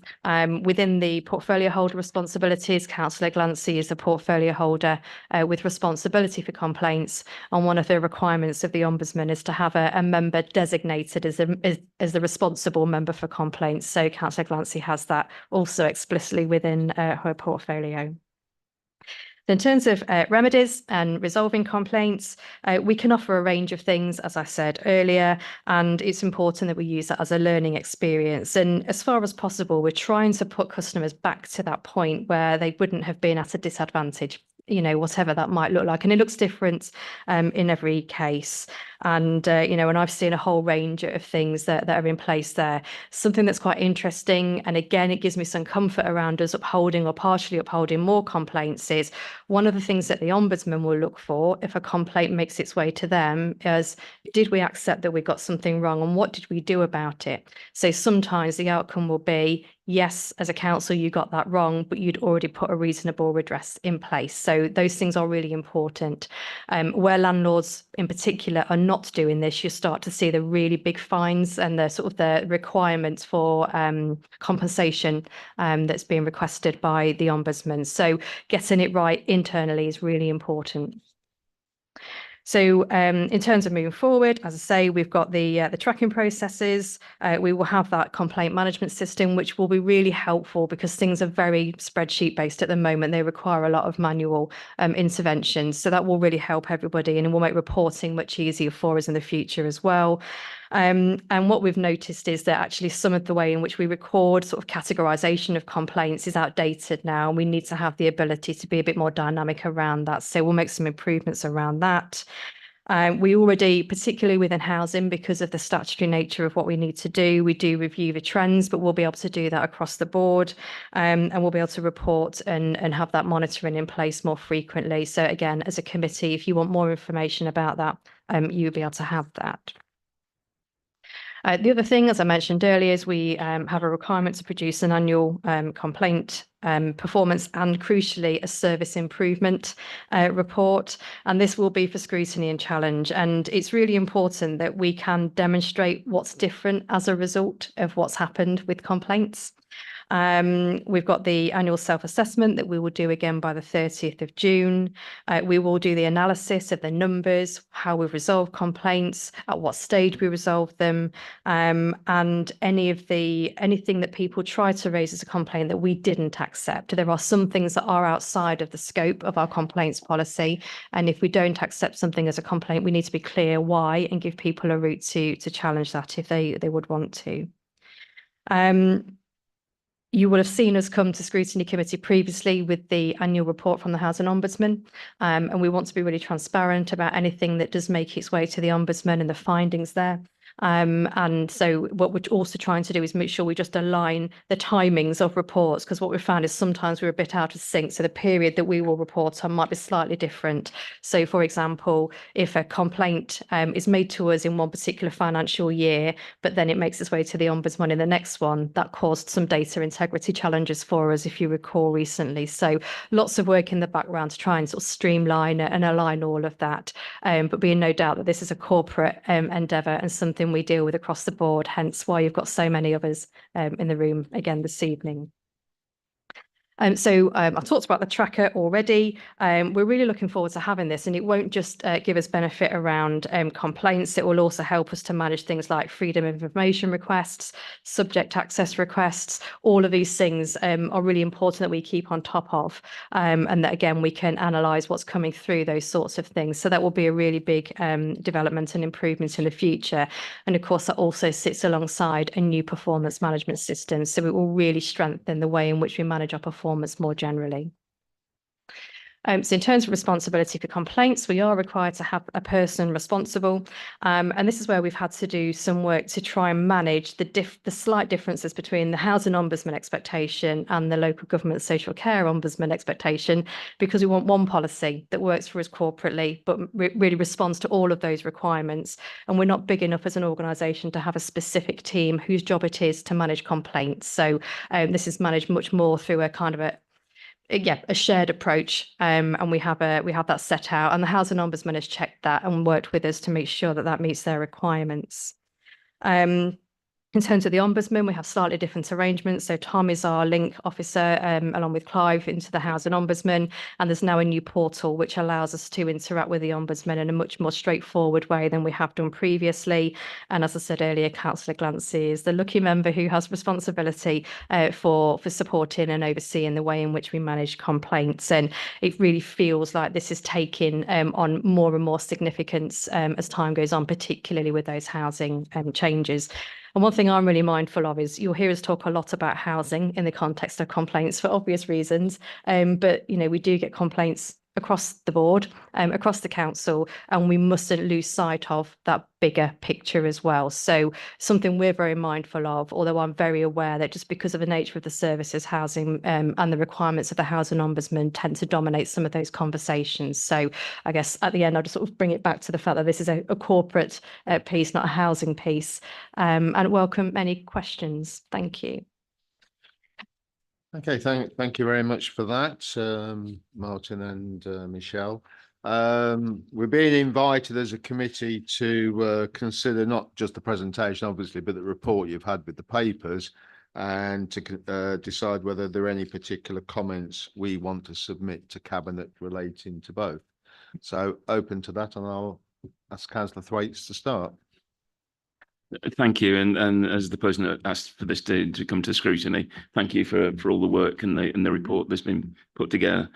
Although one of the things that I mentioned when I asked for this to be brought to scrutiny was it was basically a soup to nuts look at complaints process, and so the thing that's been missed in this report, and you know that, sorry, I was going to say that the handling of the reports I think is correct, and that's excellent, but it's the interface. It's how people actually get those complaints to the council, whether it's by somebody being at the front desk, somebody phoning, and I know very few people ring us with good news. The ones we get talked, the constant phone calls or the comments that we get are that they spend a lot of time on the phone, or they come to the reception and they don't get a resolution there. They're told to ring in, sort of thing. And it's how we then also manage with people that don't have technology, don't have the means to do that, or the ability to do those complaints. So the part that missed out for this report from me is really how we measure whether we're doing well at that interface, because that's the part that we get the majority of the complaints from. Thank you. So I'm happy to respond to that. But if I've missed anything, colleagues, please do come in. So within the policy, it's clear that people can complain in a number of ways. They can email, they can fill in a web form, they can phone us, they can come in, they can speak to an officer who might be visiting them. So there are a range of ways, or elected members could pass those concerns on their behalf, and we would always log them in the same way, allocate them a reference, etc. What we don't do at the moment, and I know we discussed this briefly earlier, is have a log of how those reports came in, and we perhaps want to add that into that tracker as we're developing it. But one thing, and it's perhaps links to your point from earlier, Councillor Lumley, as well, around people coming in. We did have a situation where people were coming in to raise an issue and were being given a phone number, and then it almost kind of created a disruption in the process, and people were then not having those needs and requirements met.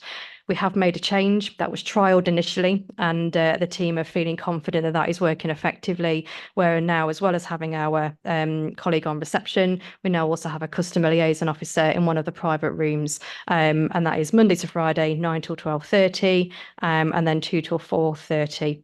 Slightly earlier on a Wednesday. And our experience so far is that people are popping in, they are asking for that advice, they are raising queries there and then, and we hope that that in itself will reduce the frustration and the need to make a complaint further, because people can have those service requests dealt with. So that links into a wider piece of work, which is something within the new corporate plan around a customer journey review, because we do want to look at the experience of customers interacting with us across the board. And it also links to another piece of work that was referenced within the corporate plan, which was to support you as elected members in raising inquiries and giving you that, a member inquiry system that will give you that ability to have a reference and make it much easier for you to follow up on those queries. So all of those strands come together and they're all centered around the customer, but we do hope that that helps. And if you come across any customers who don't know how or don't feel empowered to complain, please bring them to our attention. And I know, Chris, you've done quite a lot of work with your team to really recognise what people are saying. If they're dissatisfied, we must log it as a complaint and talk to them in that, in that way to do so. I hope that answers the question. Thank you. Yeah, sorry. One thing I forgot to mention was the fantastic work that Chris does sometimes, and I'm sure well, I know he hasn't got my name on his phone as a call because he wouldn't answer it otherwise. But it's so thank you for that work. But yeah, I think that's great work. But we need to publicise that better. Then we need to make sure that people know that if somebody's there to help them, they can. And I know Councillor Cliff made a comment on something else, that a fridge magnet with numbers on, and that this is how you can get in touch with the council. Just like you said, if we can actually service that before it becomes a real problem, it may not even become a complaint, and that's how we can be an exemplar council. Thanks. Councillor Gordon was in. Yes, it's to do with people sort of about contacting their councillors, their ward councillors. There's a lot of people that don't know they can do that. And I have spoken to quite a few people, especially over the years and recently, that, across the board, not just to do with complaints, across the board, but they don't realise that they can contact their ward councillor. And I would like to just sort of add, if we can highlight that in some way so that people can get to know that. And it's amazing just how many people don't know that they can do that. Okay. I'm struggling to see a downside of that, especially as people in my ward always seem to contact councillors from other wards. Councillor Lumley was in, then Councillor Atherton. Siggy, sorry, Councillor Atherton was actually before me, so I'm happy to give way to her. Are you sure? You sure? Okay, thank you. So I knew you had your hand up before. Okay. I've got quite a bit to say. Can I just ask one question to begin with? Then I have an answer, then I'll continue. Are the number of complaints on page number 3, are they actual phone calls, or are they actual number of complaints of which involve several phone calls? Thank you. So it's the number of complaints. So each of those complaints will have a reference. So what we've got separately is all of our logs around calls that might come into customer services, how we deal with those, etc. But what you won't see in this report, and we wouldn't be able to record, is the number of interactions that we might have with a particular individual necessarily, without digging into a specific complaint. So, okay. Thank you, Michelle. So, sorry, I've just got to ask another question now, Michelle, by the chair. Thank you. Sorry. You said about people ringing up or going to face-to-face customer service that they are given an actual reference number. Is that what we're doing now? Thank you. So no, in terms of people coming in, if somebody came in to ask a query on reception, or if the colleague on reception, they wouldn't get a reference number from that particular conversation. So what I was referring to was a complaints reference. And then as we introduce the member inquiry system, that will help us to give you, because I know it's something you're particularly keen to see, isn't it, Councillor Lumley? Thank you. Michelle. Yeah, I mean, yeah, moving forward, if we could look into with the budget money for people ringing us up or public face-to-face interactions, they are allocated an actual reference number. Like when you go to Leicestershire County Council, you go automatically get allocated one by email or call. Chair, just to bear in mind, I'm going to bring up several points. They are connected to complaints, but if I think I'm going off the subject, can you just let me know? Because I apologise. It is connected, so I do apologise. So I just want to draw on several things which are part of the whole complaints issues. It's council customer services. It could be causing more complaints, etc. Is that I've already spoken to Councillor Carton. He's asked me, it's all right to say this in this meeting. He has been reception before Christmas in October, happened to be waiting for a meeting. They didn't know who he was. He sat down in the customer reception area, and what he told me a few days after was pretty awful. That basically the person on reception, there was people coming in wanted to see an officer, and it was like basically I don't know, like a sketch out of like Little Britain, and he just kept saying, "Oh, I can't. You have to just ring us up. Don't know, can't help you." That's their attitude. It was that the actual sense of their tone of voice was that. And I said, "Oh God, Steve, we'll have to look into this, won't we?" Yeah, we will. Anyway, just so happens after Christmas, I was waiting for a meeting, and I was quite ahead of time. I just waited in reception. It's before 5 o'clock, and whoever was on reception, I saw exactly the same. It was pretty awful. Their tone of voice to the person that wanted to check on something, question something. It wasn't a council tenant by the sounds of it. It was something else. It was actually to do a planning application, actually. And I think they wanted to make a complaint or associated to. And the person, the officer at reception just said, "I don't know, you have to just ring us up, won't you?" And it was just the tone of voice and that attitude I just saw blatant, which was pretty awful. What I'm trying to say is it could be that these complaints that are coming through, these are numbers, but there might be actually a lot more that we're not seeing. That's what I'm trying to get to. I understand. Sorry, all I wanted to guide you was that, I mean, the detail you're relating, I think would be better passed on. Well, but the general point you're making is that to be effective over dealing with our residents who come to make inquiries or complaints, we need to be looking at how the interface operates in terms of this. I think we could generalize rather than getting too specific with respect, because obviously that takes into difficult areas of potentially identifying people. Yeah. Yeah, makes sense. Yeah, I'll continue. Yeah, you're absolutely right. Yeah, I've got to be careful not to go off. So obviously that's that. What's happened is, I'll give you an example. I'm going to be more specific now. There was April last year, roughly, a tenant, has to be a council tenant this particular time, was in my ward, rang 2 councillors that went in our ward for help, escalation of their complaints. It eventually came to me. I took it on. Anyway, I had to escalate it to officers in housing. I had the meeting with them. I was expecting action from their complaints for the last few years there and then. Unfortunately, the officers that I met with, between July, when we first met them, because we had to wait 3 months, they couldn't see us, the resident and I. Then we had to wait we did meet in July, we had to wait 3 months. Then I was expecting action between July and thereafter. I didn't get any action. I had to force the officers to take action after Christmas, which they eventually went and meet up. Turns out the person in my ward that was complaining had rang this council between 2020 and up until the June 2023, 450 times. Now, the officers, I didn't know that I didn't actually know that they'd be able to give that information to me. The officers did go away, and I didn't think they would, but they did. Now, this person was reporting antisocial behaviour over 3.5 years. Now, in fairness, in 2022, the resident and officer did contact the tenant, and they did look into what could be done and met with them, and something was done. However, the outcome was never resolved. They continued to complain because what they did was just saying, hello, we're here, thanks, bye type thing. It continued. So now, yes, since February onwards, I've met with these two housing officers again.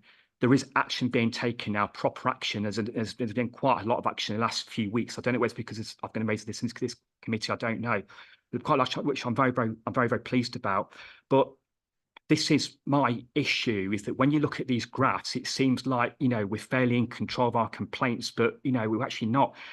I mean, I can't understand why someone was ringing up 450 times every 3 years.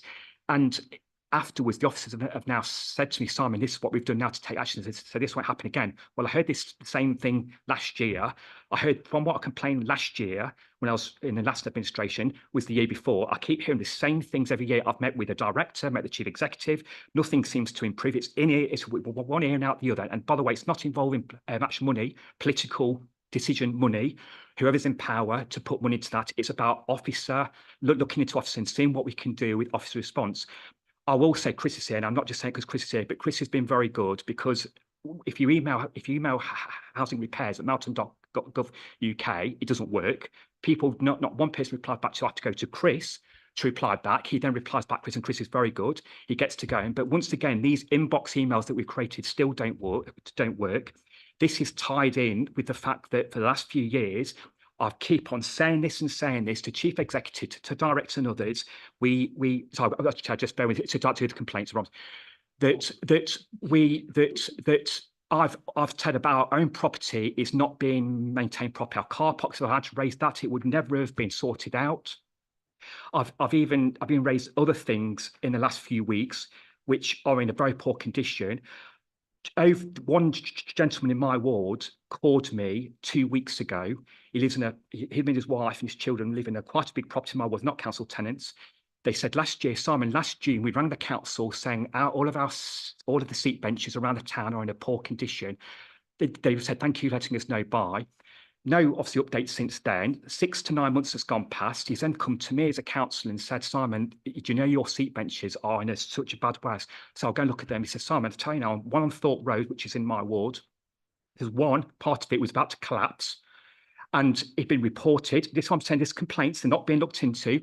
And now I've seen another one today which has got half its seat bench missing. We clearly aren't. Sorry, I'm going to. So I don't think as a committee, we can deal with the generality of the complaints procedure, but we're now getting into lots of. I understand that you feel passionately about them and want to raise them, but I don't think as a committee we can meet complaints procedure. It always looks great on paper, but in theory, if someone's ringing 450 times and complaining about things that are around town centre, then they have to go to their councillor because they're not getting there with customer service. That's a complaint. So what I'm saying is our complaint outcome is very poor.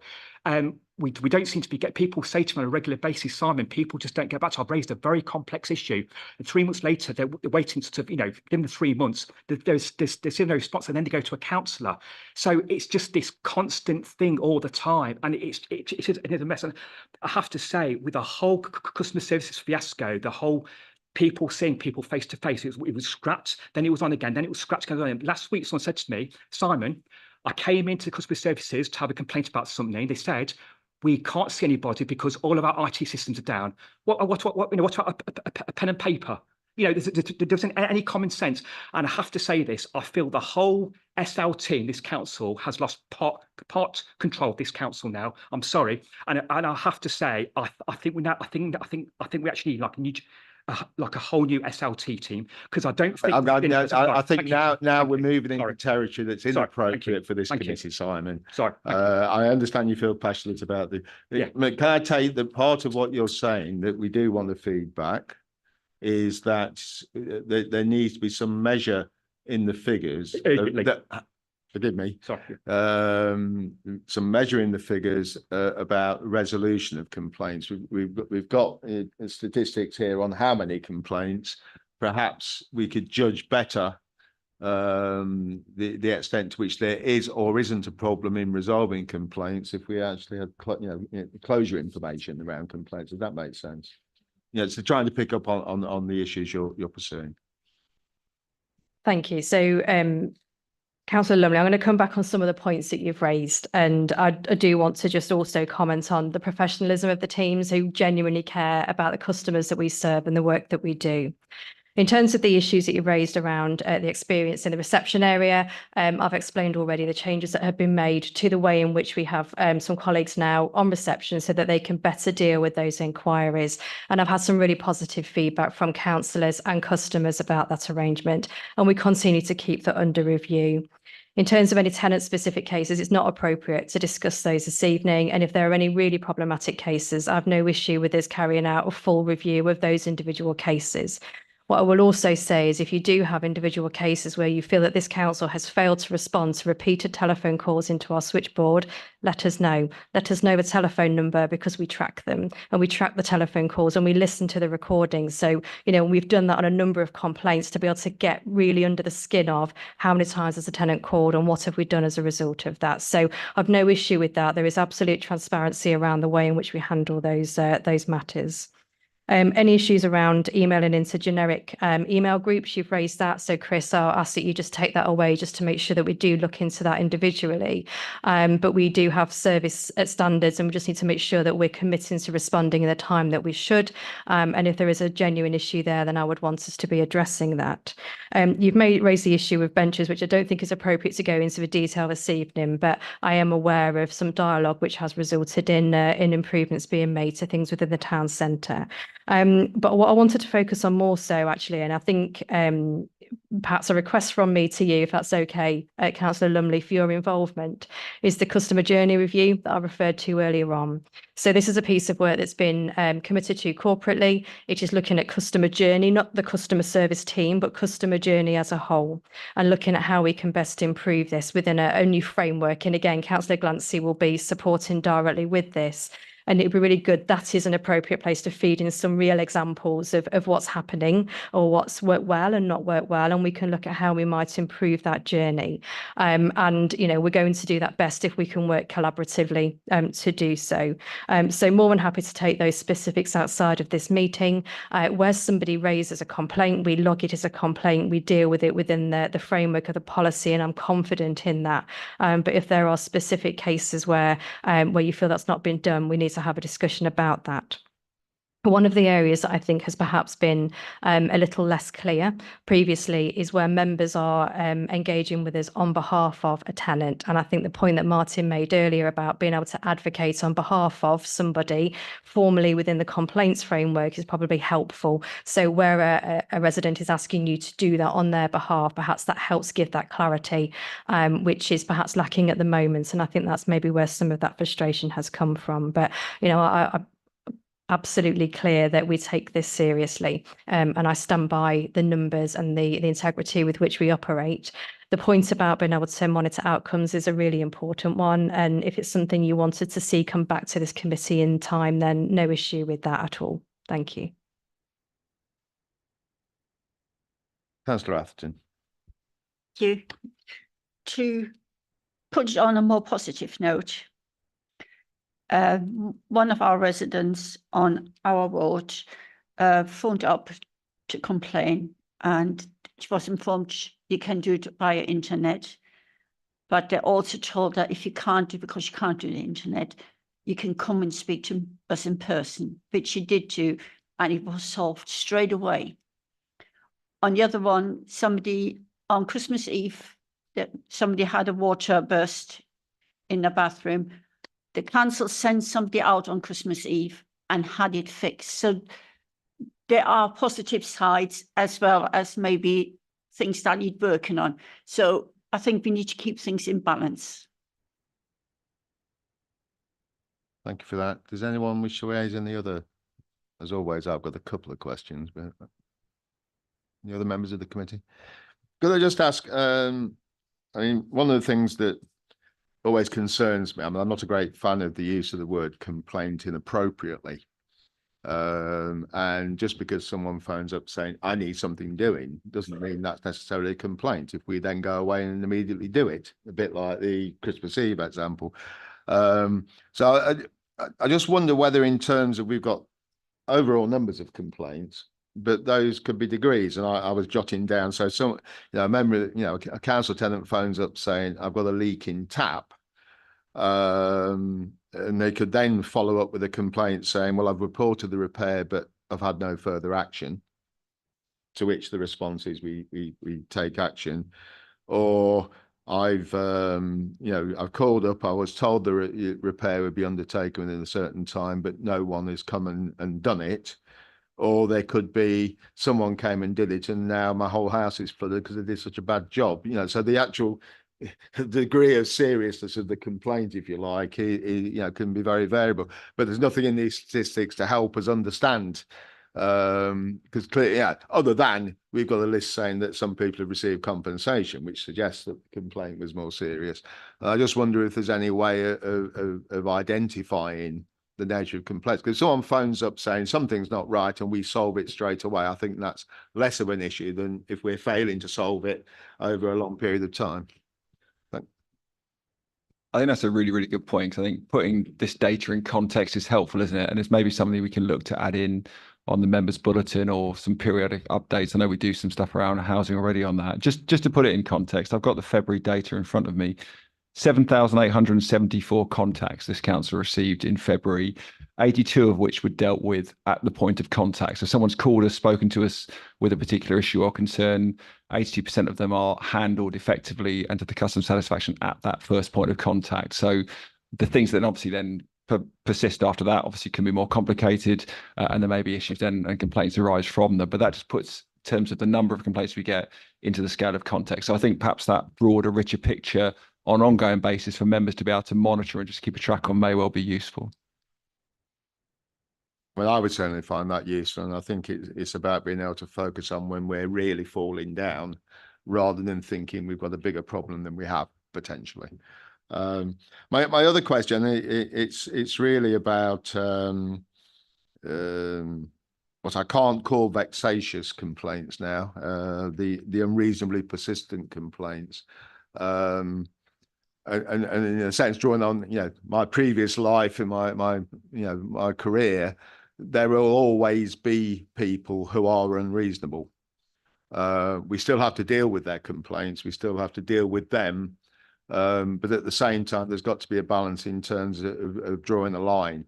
And I just wonder if you could expand upon, because you mentioned it in your presentation, how we deal with, I suppose, really closing down what is unreasonable behaviour, because that doesn't do us as an organisation or potentially that person any great favours if it just rumbles on forever. Yeah, Tom, I'm going to come to you in a moment, if that's all right. I'll give you a moment before I come to you. So within our complaints policy, you will see a particular section around dealing with unreasonably persistent complainants. It's a part of the policy that we use very infrequently because we want to make sure that we do hear people's feedback. But there are occasions where people's complaints, and there are certain criteria within the policy that we would have to satisfy ourselves with being met in order for us to justify, because we do have to justify implementing those arrangements, that may lead to us implementing some contact arrangements. That doesn't mean that those customers can't contact us, can't have their matters, their concerns heard or those matters dealt with. But what it does do is mean that we interact with them in a particular way, as sometimes that's to protect our teams or protect the time that our teams are spending dealing with complaints. So the reason I bring Tom in is that any time that we are considering use of our policy in this way, Tom is our real check and balance to make sure that that is proportionate and that it's appropriate, that we've really considered that. So Tom, if I might just come to you on some of the how and the things that we consider. Thank you. Thank you. Yeah, so the complaints policy itself details how we deal with unreasonably persistent complainants and some of the processes that we go through. And I think it's worth being clear from the start, what we're not looking to do is shut down complaints or stop people being able to make those complaints. I think it's acknowledging where sometimes people are quite persistent and perhaps they might be scattergunning or bombarding officers, making it quite difficult to deal with some of those complaints. So that process is there to try and streamline that and to effectively help them as much as to help officers with that. So we look at things like how much contact there's been, where that contact's going, and making sure it's going to the right place. But it's very much about making sure that we can get to the heart of the complaint and be able to answer that in a sensible way. Thank you. Are there any further questions or observations? Councillor Cliff? It was just a thought I had when you were talking, Chair. Is there a way of anyone contacting for support without logging a complaint? Could you have a request for support, for example, or does it have to go straight to I've spotted mould, it needs dealing with, I'm going to complain? What's the method for that? Yep. So with those calls that Ed talked about that came in to customer service directly or into a service directly or into an officer that might be out and out in their patch, we advise and support all the time with a whole range of things. If people need particular support to access services or even to make a complaint, we also support and facilitate that. I think the other point I'd want to make as well is if we identify during the complaints handling process that somebody is particularly vulnerable or is finding it particularly difficult to interact with that process, we will also implement support for them through another team to do so. And we've got some recent examples of having done that. So there's a whole range of ways that we would do that. The main thing we would want to do is to be able to find the best way to resolve the issue for that person. And are you capturing that data as well? Is separate from complaints? Are you kind of weeding them out? Or is it all is that too much of a big piece of work to do? So service request data is captured. So within the stats that Ed just gave, or within stats within services, within case management files, there's a whole range of things. I don't think I could give you a figure for every contact that we dealt with, across the whole council at this point in time, because the nature of our interactions. So the key measures for us are what's coming into customer services, what's coming informally, and what's coming through, particular cases. The other team that monitor all of their contacts would be the community support hub. So the support that they're providing to customers directly. Thank you. Councillor Thwaites?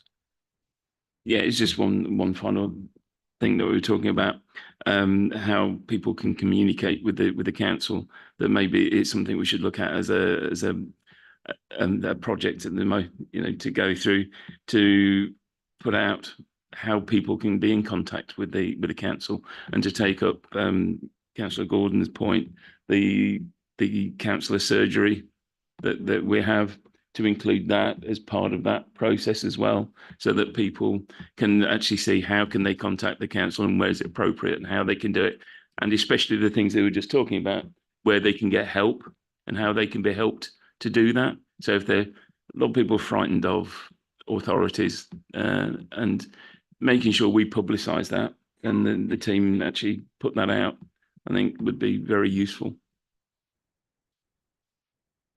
Just, Jeff, I can briefly. Yeah, one of the things that I've certainly asked to be included within the customer journey review is actually looking at whether we can make systems like WhatsApp part of our professional interactions. At the moment, it's not a core system. We've got emails and things like that, but WhatsApp is still an informal method of communication. But I contacted Severn Trent Water recently, and I was able to use WhatsApp actually. So why can't we do something similar here? And that's something I'd like to do. And I know there's some stats out there that say if you send an email to someone, you get kind of a 2% response rate. You send a WhatsApp, it's 40%. So in terms of reaching people in a medium that's more comfortable for them, it's certainly something we should explore. And that's certainly something that's in scope of that review. Thank you, Ed. Councillor Ramsey. I'm glad you mentioned about WhatsApp. That was in my mind, as it's going to be part of my my portfolio.